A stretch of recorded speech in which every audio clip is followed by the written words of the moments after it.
Pra yaki karkhana kok be'an jibran po East Delta Hills District kerasdan tersi akarit unaitum arada akulai. Aban kero hangi bahwa po East Delta Hills District kampak be'an ke ilaka sutna. Bati wede ki ilaka kita hadok life southly ki karkhana be'an jibakum kini kibala sedang naduk kini kisnam kibala dep. Nagandi ki life southly kat kum ke jengtip kibala yo anakatai ke district. Kibabun hi kidai ki bidang shio jengbet tang na ka single window agency.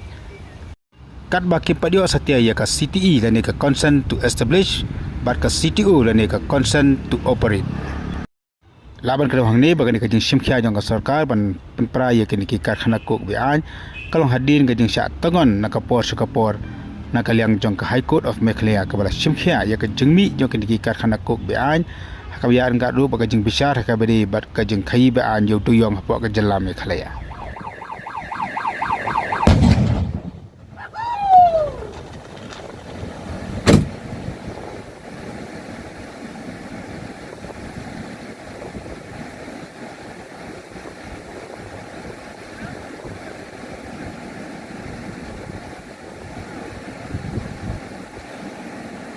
Wah, tak bisa. Dorong agak now.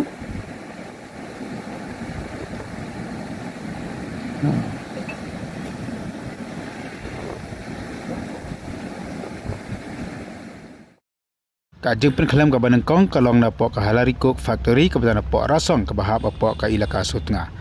Bat ki Boston Shire District na po East Delta Hills District ke liathu bagi karkhana ke badan po East Delta Hills District ki kamhe